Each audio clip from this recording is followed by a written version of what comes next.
सोलापुरातील रिक्षा चालकांना वाहतूक शाखेच्या वतीने आवाहन।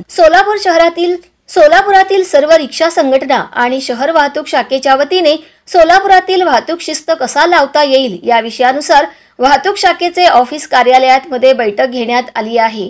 यावेळी वाहतूक शाखेचे एसीपी सुधीर खिराळकर यांनी सोलापुरातील सर्व रिक्षा चालकांना आवाहन केले की सर्वजण आपले रिक्षा कायद्याच्या चौकटीत राहून आणि गणवेश लायसन्स बॅच बिल्ला 3 सीट व तसेच कायद्याच्या चौकटीत राहून सर्व नियमांचे पालन करीत रिक्षा चालवावेत असे आवाहन वरिष्ठांकडून देण्यात आलेली आहे। यावेळी सोलापुरातील सर्व रिक्षा संघटना उपस्थित होते। आज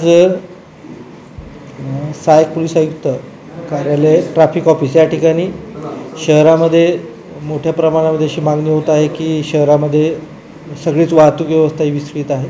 त्यानिमित्ताने आज या ठिकाणी सगळ्या रिक्षा संघटनेचे पदाधिकारी व पोलीस विभागाचे ट्रॅफिक विभागाचे P I Darade P I Shingade साहेब व इतर सर्व पदाधिकाऱ्यांची बैठक आयोजित करण्यात आलेली होती। त्यामध्ये नियमाप्रमाणे सगळ्यांनी रिक्षा चालवण्यात याव्या। प्रत्येक रिक्षामध्ये 3 पेक्षा जास्त प्रवासी बसू नये।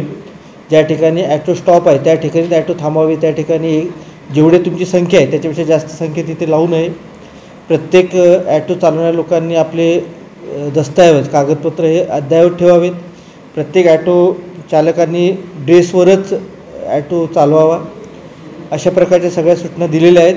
त्या सूचनाप्रमाणे योग्य ती कारवाई करण्याची ॲटो संघटनाच्या सगळ्या पदाधिकाऱ्यांनी मान्य केलेलं आहे व त्याच्याप्रमाणे सगळ्या ॲटो संघटनाच्या पदाधिकाऱ्यांना व सगळ्या ॲटो चालकांना मी असं आवाहन करू इच्छितो की आपण सगळ्यांनी स्वयंशिस्तीने नियमाचं पालन करावं।